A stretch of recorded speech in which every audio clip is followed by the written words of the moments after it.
नमस्कार, आप देख रहे हैं नेशनल हेराल्ड नवजीवन और कौमी आवाज़ का ये एक ख़ास कार्यक्रम, जिसमें हमारे साथ फ्रेम में आप देख रहे हैं एक ऐसा चेहरा जिसके बारे में ना तारुफ की ज़रूरत है, ना इंट्रोडक्शन की, ना परिचय की। नवाब मलिक साहब हैं हमारे साथ, महाराष्ट्र सरकार में वरिष्ठ मंत्री हैं। नवाब मलिक साहब, आपका बहुत बहुत स्वागत है जी। हाल के दिनों में टेलीविज़न स्क्रीन पर, अखबारों में जो एक चेहरा, एक नाम और एक आवाज़ सबसे ज़्यादा गूंज रही है, वो है नवाब मलिक साहब की। तो हम तमाम मुद्दों पे बात करेंगे। महाराष्ट्र महाविकास अघाड़ी सरकार का 2 बरस भी पूरे होने वाला है इसी महीने, उस पर भी बात करेंगे। लेकिन हम शुरुआत करेंगे वहाँ से जो इन दिनों चर्चा में है। आर्यन खान वाला मामला सामने आने के बाद जो एनसीबी की हरकतें थी, और उसके बाद जो नए नए खुलासे आए दिन हुए हैं, वो नवाब मलिक साहब ने किए। ये पूरे मुद्दे पर आप इस पूरे मुद्दे को कैसे देखते हैं? ये पूरा मुद्दा क्या मेड अप मुद्दा है, मेड अप केस था, जानबूझकर किया गया? देखिए, ऐसा है कि जब 2 साल पहले महाराष्ट्र में जिस तरह से सियासी हालात बने और जिन हालात में महाराष्ट्र में एक नई सरकार बनी, शिवसेना, कांग्रेस और राष्ट्रवादी कांग्रेस पार्टी की, जो हिंदुस्तान की सियासत में कभी किसी ने सोचा नहीं हुआ कि इस तरह की भी सरकार बन सकती है। सरकार बनने के बाद लगातार बीजेपी ये दावे करती रही कि सरकार ज़्यादा दिन नहीं चलेगी, और एक कोशिश होती रही कि लोगों के मन में डर पैदा हो, सरकार को पूरी तरह से बदनाम किया जाए। और उसी साजिश के तहत एनसीबी का इस्तेमाल भारतीय जनता पार्टी ने किया। एक सुशांत सिंह राजपूत साहब थे जिन्होंने एक सुसाइड किया। सुसाइड होने के बाद मामला मुंबई पुलिस जांच कर रही थी। एकाएक बिहार में एक एफआईआर दर्ज हो गया, जो कि एफआईआर दर्ज करना गलत नहीं है, एफआईआर दर्ज हो सकता था, लेकिन 0 एफआईआर के तहत वो एफआईआर मुंबई पुलिस के हवाले करना था। लेकिन वो ना करके सीधे वहाँ की सरकार ने फैसला किया कि मामला सीबीआई को दे दिया जाए। सीबीआई के पास मामला गया, और आज तक सीबीआई ये नहीं बता पाई कि ये हत्या है, आत्महत्या हुई थी। लेकिन उसको लेके ड्रग एंगल मुंबई शहर से जोड़ने का काम किया गया। जो समीर दाऊद वानखेड़े साहब हैं, इन्हें 14 साल से मुंबई से बाहर नहीं गए, और फिर इन्हें एनसीबी में लाया गया, और रिया चक्रवर्ती नाम की एक फिल्म अधिकारा के पीछे पूरा मीडिया दौड़ने लगा, पब्लिसिटी शुरू हो गई। एक कोशिश हुई कि पूरी तरह से फिल्म इंडस्ट्री ये ड्रग एडिक्ट है या ड्रग के कारोबार में है। 16/2020 नंबर का केस था जो रिया चक्रवर्ती पे था। उसी दौरान जो दिल्ली की टीम ने थे वो उसको दर्ज किया था। उसी दौरान एक 15/2020 का एक एफआईआर दर्ज हुआ, जिस एफआईआर में लगभग 30 से अधिक फिल्म वालों को बुलाया गया, और पूरा माहौल मुल्क में बना दिया गया कि पूरा बॉलीवुड ड्रग के कारोबार में है। महाराष्ट्र की सरकार को बदनाम किया गया, महाराष्ट्र के लोगों को बदनाम किया गया, और एक साजिश के तहत चीज़ें की गई। तो निशाने पर फिल्म इंडस्ट्री थी कि सरकार? निशाने पर सरकार थी। फिल्म इंडस्ट्री ग्लैमर है, उसके जरिए कोई खबरें चलाई जाए तो हाँ, सनसनी बनती है, सनसनी बनती है। उस समय मुख्यमंत्री के लड़के को बदनाम करने की कोशिश की गई, उनके परिवार को बदनाम करने की कोशिश की गई। तो एक सोची समझी साजिश के तहत ये जो अधिकारी है उसका इस्तेमाल करके पूरी तरह से हम लोगों को बदनाम करने का खेल चल रहा था। जब भारतीय जनता पार्टी के बारे में अब सब जानते हैं, और कुछ हकीकत भी है कि उनके पास ना तो रिसोर्सेज की कमी है, ना पैसे की कमी है, केंद्र में सरकार है ही उनकी, और लगातार जैसा आप भी कह रहे हैं कि महाराष्ट्र सरकार को अस्थिर करने की, डिस्टेबलाइज करने की कोशिश हो रही है, लेकिन आप लोग को हिला नहीं पाए।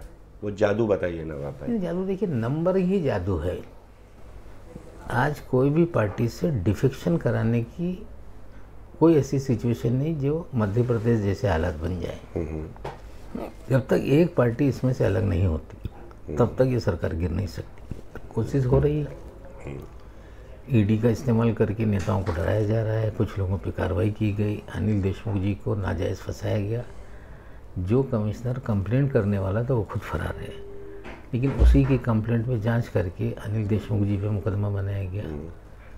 जो देवेंद्र फडणवीस साहब हैं, जो साबिक वजीर आला हैं, माजी मुख्यमंत्री हैं, वो लगातार धमकियां देते हैं कि आधा मंत्रिमंडल जेल में जाएगा, तो लोगों को डरा दें, कोई एक दल इसमें से टूट जाए, ये कोशिश हो रही है। लेकिन कोई भी दल डरने वाला नहीं। महाविकास आघाड़ी अपनी जगह मजबूत है, एकजुट है। बिल्कुल एकजुट रहेंगे। 5 साल तो चलेगी सरकार, आगे भी चलेगी। हमें लगता है बंगाल के बाद महाराष्ट्र ही एक ऐसी सरजमी है या स्टेट है जो बीजेपी को मुकाबला करेगा, और हमें लगता है आवाम देख रही है। जब भी चुनाव आएंगे नतीजे क्या होंगे लोग देखेंगे। अच्छा, समीर वानखेड़े, अब एक तरीके से ये साफ दिख रहा है कि भारतीय जनता पार्टी उनको बचाने की कोशिश कर रही है, लेकिन समीर वानखेड़े एक प्यादा भर है या समीर वानखेड़े के अपने इंटरेस्ट भी हैं? दोनों चीज़ होते हैं, वाइस वर्षा होता ही है।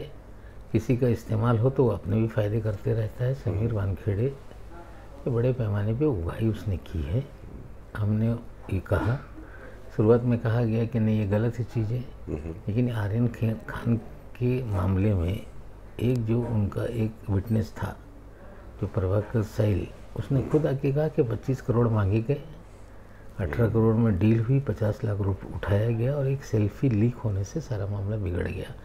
तो जो मैं पहले बोल रहा था, कहीं ना कहीं इस मामले में उसमें मोहर लग गई तरीके से साबित हो। अच्छा, जिस तरीके से आपने एक के बाद एक पहले समीर वानखेड़े के बारे में जो खुलासे किए, उनकी जाति के बारे में, उनके मज़हब के बारे में, उनकी कास्ट सर्टिफिकेट को लेकर के, ये कहीं कुछ पर्सनल तो नहीं है आपका? बिल्कुल नहीं। एक आदमी अगर बोगस सर्टिफिकेट बना के शेड्यूल कास्ट कोटा से नौकरी ले ले, तो कोई गरीब जो देहात में पढ़ रहा होगा उस समय वो अफसर बन सकता था, उसका हक छीना गया।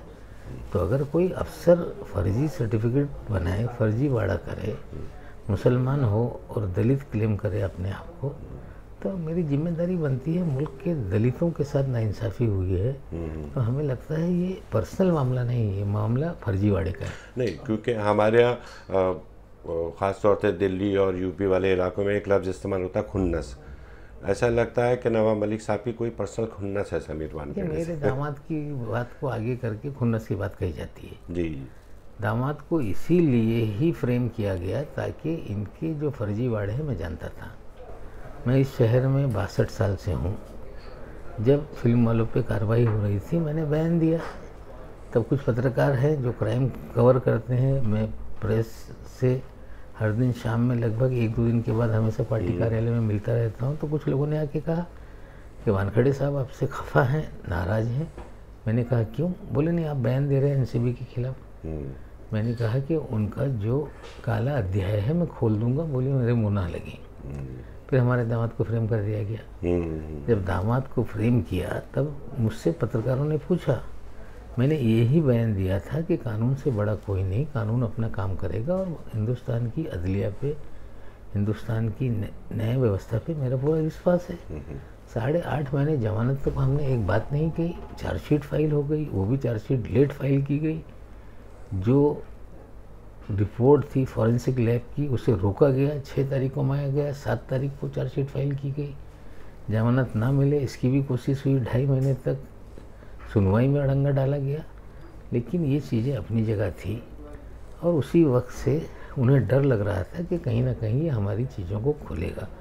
खुन्नस नहीं है। जब जेल से हमारा दामाद छूट के आया उसने बताया 100 से ज़्यादा लोग ऐसे हैं जो बेगुनाह हैं, जो जेलों में हैं। जिस तरह से मुझे फंसाया गया उसी तरह से बहुत सारे लोगों को फंसाया गया। तो अगर नाइंसाफ़ी हो रही है, एजेंसी का गलत इस्तेमाल हो रहा है, कोई अफसर अपना कानून खुद का चला रहा है, तो मेरी जिम्मेदारी बनती है उसके खिलाफ आवाज़ उठाऊं। परिवार पर इस दौरान क्या गुजर रही है तो जो जिस पर गुजरती है वही समझ सकता है। देखिए हमारे तो जिस दिन ये मामला हुआ उसी दिन लड़की कुछ गुस्से में कुछ कर दिया, 4 घंटा अस्पताल में उस पर इलाज होता रहा।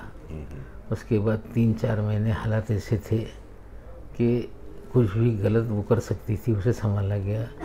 जो हमारे दो छोटे छोटे नाती थे वो लोगों से मिलना बंद कर दिए, स्कूल जाना बंद कर दिया उन्होंने, ऑनलाइन क्लास भी नहीं अटेंड कर रहे थे, मेरे घर रहते या मेरी छोटी बेटी के घर रहते, तो जो ट्रॉमा में लोग गए वो तो सच्चाई है। वो ऐसे में डिप्रेशन में चला जाता है। एक मिनिस्टर के दामाद के घर का नहीं। आज ठीक है हम लोग वकील खड़ा कर सकते हैं, लेकिन बहुत सारे गरीब हैं जो वकील भी नहीं खड़ा कर पा रहे हैं, ऐसे हालात है। जिनको एक्सेस ही नहीं है।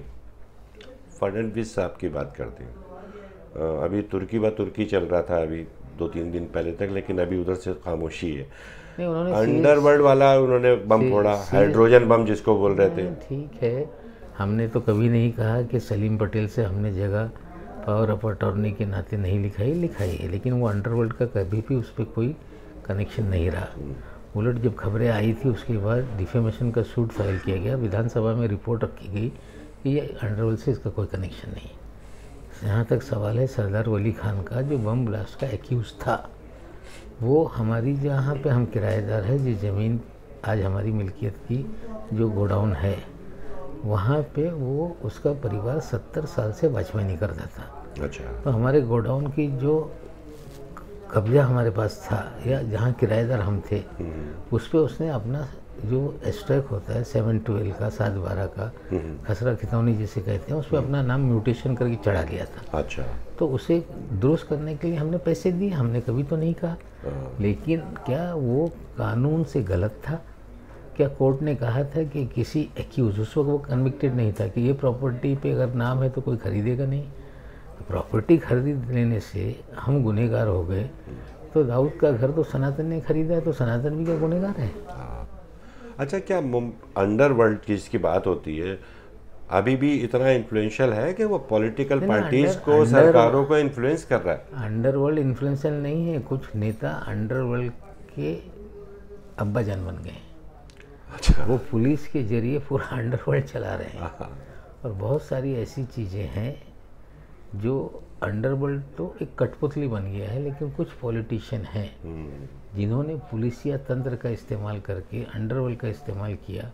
अंडरवर्ल्ड तो कम पैसे खाता रहा, नेता बहुत सारी उसके अंदर अपना काम करते रहे, सच्चाई। अच्छा, सरकार की बात करते हैं।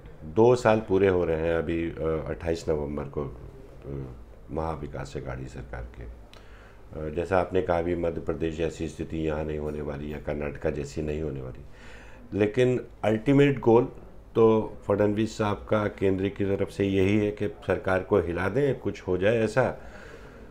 मैं फिर से आपसे पूछूंगा, वो कौन सा जादू है जिसकी वजह से ये कामयाब नहीं हो पा रहे? जादू देखिए, तीनों पार्टियाँ एक साथ जुटी हैं, और ख़ासकर मैं बता दूँ शिवसेना और एनसीपी, उनकी जड़ें ये महाराष्ट्र में हैं।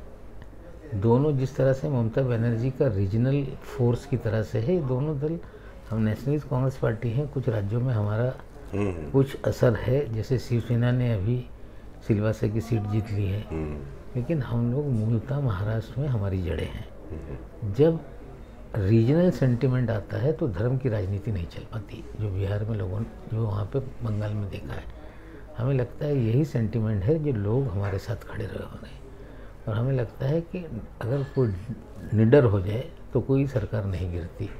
पवार साहब को ईडी की नोटिस भेजी थी चुनाव से पहले, नतीजा लोगों ने देख लिया। मुख्यमंत्री को डराने की कोशिश करते हैं, वो डरने वाले नहीं। जब निडर कोई नेता हो जाता है तो कोई भी उसका कोई बिगाड़ नहीं सकता। अभी आपने कहा धर्म की राजनीति नहीं चलती है, लेकिन धर्म की राजनीति चलती तो खूब है, बिकने वाला माल है वो राजनीति में इन दिनों। थोड़े दिन तक जहाँ अलग अलग राज्यों की अलग अलग परिस्थिति है, महाराष्ट्र में सियासत रीजनल है। जो एक भाषा, देखिए आप दुनिया के अंदर आप देख लें, यूरोप एक मजहब एक पहरावा के लोग हैं, लेकिन ज़ुबान के नाम पे वहाँ पे लड़ाई चलती है। तो हमें लगता है महाराष्ट्र की अस्मिता ये सबसे बड़ा सवाल है, और महाराष्ट्र की अस्मिता का जब सवाल आएगा तो महाराष्ट्र दिल्ली के तख्त के सामने नहीं झुकने वाला है, आवाम को भी पता है, और इसीलिए लोग हमारे साथ हैं। अच्छा, मुंबई में ख़ास तौर से उत्तर भारतीय बहुत हैं, नॉर्थ इंडिया के, यूपी के, बिहार के। यूपी में चुनाव आ रहा है, आपका तो मिलना जुलना सभी लोगों से है, और उनके बारे में क्या स्थिति, या यूपी को लेके क्या आकलन आपको दिख रहा है? देखिए, उत्तर प्रदेश में लड़ाई सीधे समाजवादी पार्टी बनाम भारतीय जनता पार्टी है। और हमें लगता है कांटे का मुकाबला होगा। अभी चुनाव जिस तरह पीक पकड़ना है नहीं पकड़ रहा है। हमने 1993 का चुनाव देखा था, जब बाबरी मस्जिद शहीद की गई, या आज उसे मंदिर था, इस तरह के फैसले आ गए। लेकिन उस वक्त भी मजहबी जुनून बहुत ज़ोरों से तारी था लोगों पे, और उस वक्त भी चुनाव इसी तरह से लग रहा था कि एक तरफा बीजेपी के हक में है।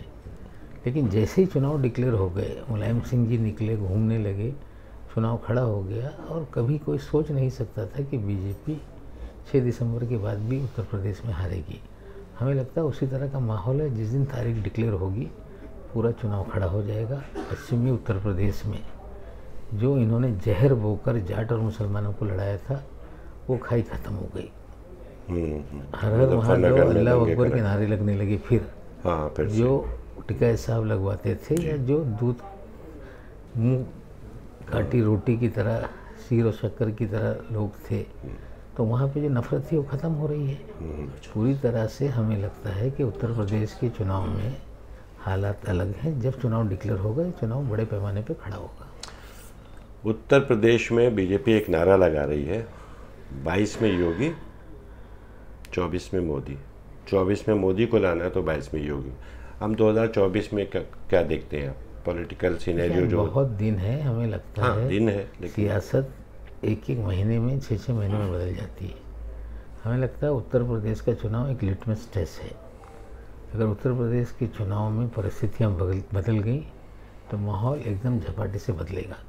लेकिन चुनावी राजनीति समय समय पे बदलती रहती है। पिछले चुनाव में भी जो घटना हुई, जिस तरह से आईडी के जरिए गाड़ी टकराई गई, और जो घटना हुई उसके बाद जो हालात बने, उसका फ़ायदा इन्होंने लिया। वो पुलवामा, फिर उसके बाद बालाकोट, सेंटिमेंट्स को पुलवामा में आईडी कहाँ से गया, वानी कौन था, कहाँ से निकला, आज तक उसकी जांच नहीं हुई, और आज तक देश को पता ही नहीं चला पुलवामा हुआ था तो कैसे क्यों हुआ था, उसकी कोई रिपोर्ट सामने नहीं। हमें लगता है एक अलग तरह का माहौल देश में बनाया जाता है। आज बहुत जल्दबाजी होगी कि 24 में क्या होगा, उस समय क्या मुद्दे होंगे, आज बोला नहीं जा सकता।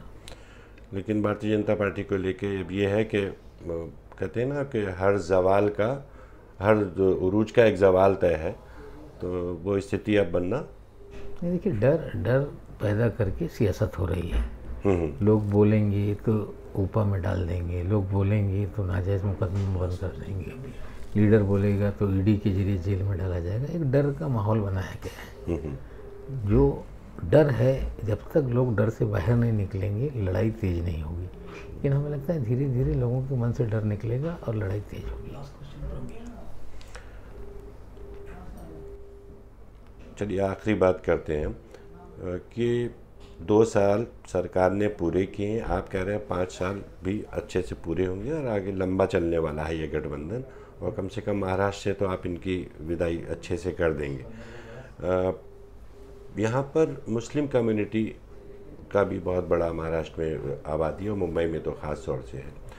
तो मुस्लिम कम्युनिटी में जो भय पहले था भारतीय जनता पार्टी के बीच में के सरकार के दौरान, उसमें कुछ कमी आई है, वो कंफर्टेबल? देखिए, ऐसा है कि एक कहीं ना कहीं इन्फीरियरिटी कॉम्प्लेक्स में मुसलमान तो रहता है हमेशा है, लेकिन बीजेपी के रहते हुए मायूस वो था।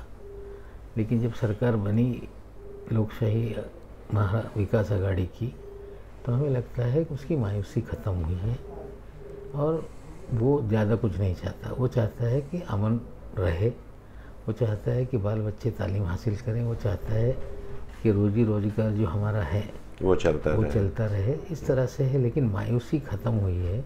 हमें लगता है जो मायूसी थी 2019 के पहले, वो नहीं रही। चलिए, अगला धमाका समीर वानखेड़े पर क्या होने वाला है? तो कोर्ट में 5 मामले चल रहे हैं। एक कोर्ट में उन्होंने किया है डिफेमेशन का, एक उन्होंने एससी कमीशन को लिखा था, एससी कमिश्नर ने मुंबई पुलिस को रिपोर्ट मांगी है, वो रिपोर्ट तैयार हो रही है शायद। दूसरा, मुंबई पुलिस की एसआईटी बन गई है, एक एसआईटी एनसीबी ने बनाई है कि विजिलेंस की जांच चल रही है। तो अभी तो 5 मामले अलग अलग एजेंसी के चल रहे हैं, निश्चित रूप से आएंगे। हमें लगता है कि आदमी फर्जी है, फर्जीवाड़ा करता रहा है और भ्रष्ट है, और भ्रष्टाचार के सबूत इन तमाम चीज़ों से बाहर निकलेंगे। नवाब मलिक साहब, आपका बहुत बहुत शुक्रिया नौशहर हेराल्ड, कौमी आवाज़ और नवजीवन से बात करने के लिए। Thank you.